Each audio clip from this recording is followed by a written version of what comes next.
Hey everybody, welcome to the channel. My name is Kyle Meshna of To Death Do We Travel, where we talk about photography, videography, and travel advice from our time abroad. Today we're going to bring you a tutorial on how I edit travel photos, specifically when you're in a very crowded or touristy destination. This happens all the time, and all we need is a few things. It's going to be a little bit of Photoshop, but it's not going to be scary, I promise. Before we get into it, let's go ahead and roll that intro.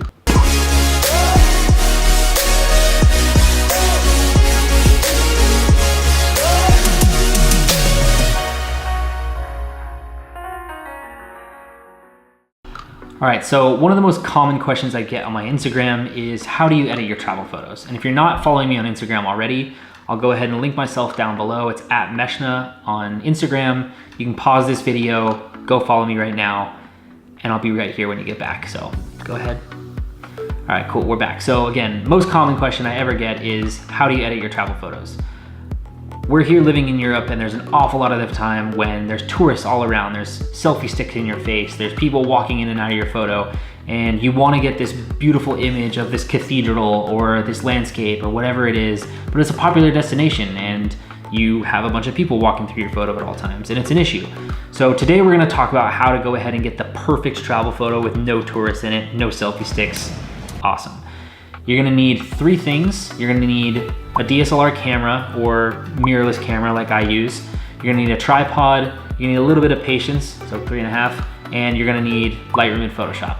Now, I know what you're thinking. I just said Photoshop, and if you're like I was when I was first starting out with photo editing, you're like, nah, Photoshop, abort, close the tab, get out of here. Don't worry, it's gonna be fine. It's really easy. We're not gonna do crazy stuff. I'm gonna be right here with you.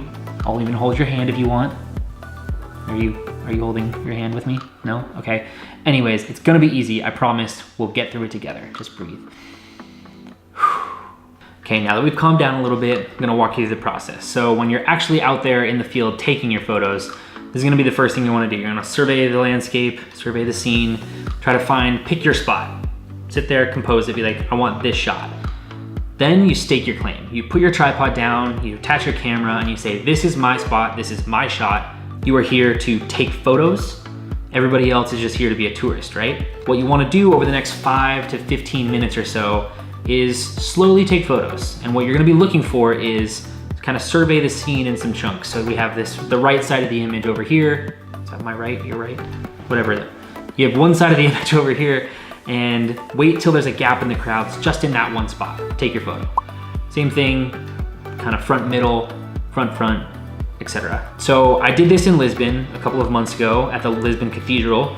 Let's go ahead and hop into the computer and check out a few of the images that I got, and then we'll walk you through how to actually put these all together in Photoshop and come out with a banger image. Okay, so we've got our images in the computer and we're in Lightroom. I've just simplified things. I ended up with 4 images that I liked. We have this first one where we have a nice open space in the middle, and when I was composing the scene, I also noticed that the train tracks for the cable car ran straight through the image, and I thought to myself, maybe if I wait long enough, I'll capture the perfect moment where the cable car just kind of drives right past, and I'll have the cable car and the Lisbon Cathedral all in one shot. I think it'll be pretty dope. That was my thought, at least.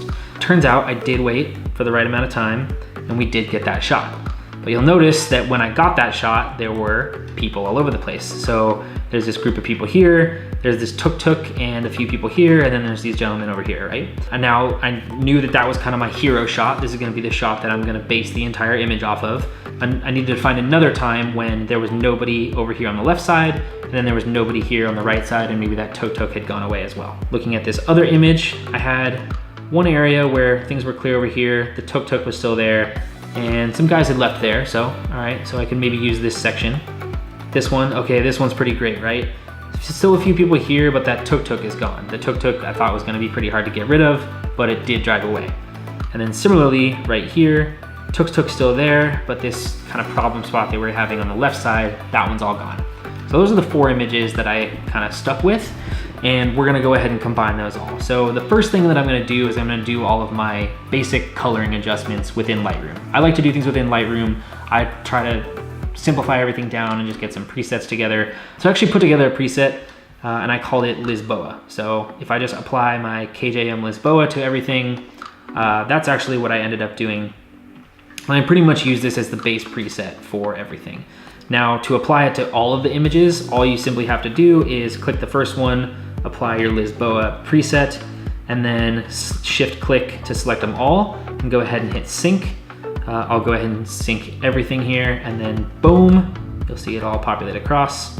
And then we have all of the coloring done to each image, which I'm pretty pumped on here. If you do want the Lisboa preset, I'm actually gonna link it below. I'm gonna only ask like $1 or $2, I think, for it, because just one preset, right? But if you do wanna ever use this preset or you wanna follow along here, I'll go ahead and put the raw files for each of these so you can kind of follow along as well. I'll link those below, and then I'll link to the Lisboa preset if you do wanna check that out. The main focus of this though is getting rid of these people, right? So how do we do that? The next thing we're gonna wanna do now that we've applied the preset is take this all into Photoshop. I'm gonna go ahead and again, shift click all of these, they're all selected here, and I'm gonna go to Photo, Edit in, Open as Layers in Photoshop. And what this is gonna do is gonna open them all up in the same Photoshop project. All right, so once we've got everything loaded into Photoshop, you're gonna notice that all of the images that we were dealing with in Lightroom are now layers on the same image here in Photoshop. So the top layer, the one that's at the top here, is gonna be the one that shows. So if we want to reorder these, we can drag this one up to the top, we can drag this one up to the top, we can drag this one up to the top. I'm gonna make this one the hero image because I really liked the way that the cable car was framed perfectly by the cathedral. It's nice. So all we gotta do is get rid of these people, right? First thing we're gonna do is we're going to name each of these layers just so we don't get lost. So I like to name this top one, and to name it, you just double click on the name itself. So double click here, we're gonna call this one our hero. The next one, so if we go ahead and hide this layer, that's by clicking this eye guy. So if we close the eye, it becomes invisible. This one we can call no people on left, and cable car up front. I have very scientific names, as you can tell. Hide this one, then we have, this one's the nice one where there's no tuk-tuk here. So no tuk-tuk. Cool. And then this last one, this is the one where we have nobody over on the left side. So no people left. Cool. Okay, so this top one is gonna be our top image. We're not gonna do too much to this one. We're just gonna erase little bits of it to reveal underneath. And we're not gonna use the erase tool because that would actually get rid of the information. We just want to not be what's called non-destructive and unlayer what's below it. So to do that, you do what's called a layer mask. You click this little button here, it creates a layer mask. Now, a layer mask means white is gonna show what's on top, black is gonna show what's on the bottom. So we'll just paint away with black the things that we wanna reveal on the bottom. Go ahead and click the brush tool, and I use an opacity of 100. We're gonna use a flow of 20, so that means you have to swipe over it a few times to actually get fully rid of it. So we'll go ahead and do that. Click black because we want to reveal underneath. And if we look at this bottom one underneath, first we'll just get rid of these guys here on the left. So if I start painting with black on the guys on the left, what? Look at that, they just disappear. How sick is that? Bingo, bango, bongo. Look at that, oof, dope. So we got half of the images already done. Sick. So now what we gotta do is get rid of some other guys, right? So probably wanna get rid of these fellers. So we'll go ahead and get rid of those fellers. How do we get rid of those fellers? It looks like we notice that the layer, if I paint on the next layer, the no people on the left, you'll notice that there's still some folks there. So if I hide that next one, okay, so this is where I wanna get the people on this side, right? So I'll go ahead and do the same thing, but I'll paint on this side. So new layer mask, and then I'm gonna just paint out these dudes. Swing. And they're gone, look at that, sick. All right, so I've painted out those dudes, but now I need to also paint from this top one, right? So we're kind of layering these things on together. So I need to also reveal under there. So I just did that on our hero on the top one. So boom, the only thing we gotta get rid of now is these folks here, the tuk-tuk. So the tuk-tuk is here. To get rid of the tuk-tuk, we wanna paint away everything down to just the no tuk-tuk, because the no tuk-tuk, there's no tuk-tuk. Boom. We're gonna start off by painting away just this portion from this image. So we'll hide these guys. We wanna paint away this guy. First, paint away.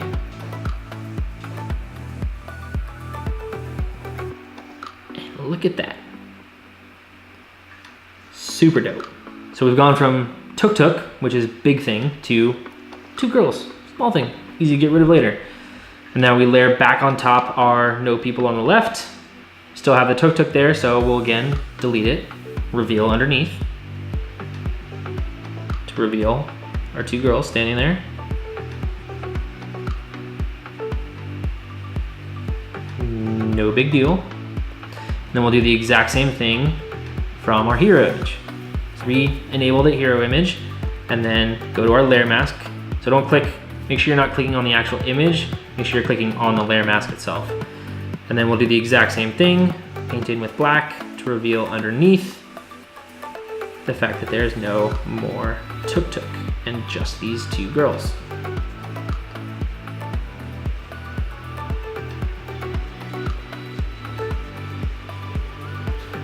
Nice, look at that, it's already looking good. And if you wanted to stop here, you totally could. If you want to go one step further and actually get rid of these two, it might be a guy with dreadlocks or a girl, I'm not sure. But at any rate, we can still get rid of them. It's gonna be a little bit of a different process to get rid of them, however. So what I'm gonna do is I'm gonna actually merge all these layers together. So if I'm gonna click at the top, shift, click down there, and then I'm gonna go ahead and group them with this folder. I'm going to duplicate that folder because I don't want to get rid of this entirely. If I make a mistake in the future, I want to be able to go back. So I'm going to duplicate this. If I right click and then hit duplicate group. So okay, if we don't name it at the moment. So I have one full group here and then I have one full group here. Then I'm going to flatten this top group. I want to make this just one image. So I've hit Command E or layer, merge layers. That'll make it into just the one layer. And here what we're gonna do is use the stamp tool. So the stamp tool, it looks like a stamp. It's right underneath the clone stamp. It is right underneath the paintbrush. And I'm just gonna go ahead and select that. And what I'm gonna do is I'm gonna sample from here, paint there. So you sample from this and it's gonna stamp it to wherever you paint. So if I hold Option or Alt, click here. So I'm clicking there. This is my target, my crosshairs where I'm targeting. And then click there, and then I'm gonna paint away. And again, I have my flow set to 10, so I'm gonna have to paint over it a couple of times before it goes away entirely. I like to use a soft brush here as well, because if you use the hard brush, then it looks pretty obvious what you're doing, to be honest. So I'm just gonna slowly paint this first person away, and they're gone. Look at that. Super sick. And I'm gonna do the exact same thing over here. I'm gonna hold Option or Alt, click here, and then the way I like to line this up is I choose something that's a straight line, so I can just quickly line up this straight line and then paint away. Whew. That is bona fide magic. Some wizard stuff. Painting away, painting away, painting away. And it's gone. Boom. Now if I zoom out, that's my final image right there. Whew. Sick. Look at that. So we have the perfectly timed, perfectly shot image. It's as if I just walked up like, oh sick, this cable car is cruising by a church, snap. Okay, you might be thinking, Kyle, you're totally lying to everybody because you clearly didn't do that. You said you took 15 minutes to take this image and now you're sitting here on however long this video is taking to edit it together. But I would say that we live in the digital era. You have tools at your disposal of Photoshop, Lightroom, nice digital cameras, you have tripods, you might as well use them. It's part of the art, right?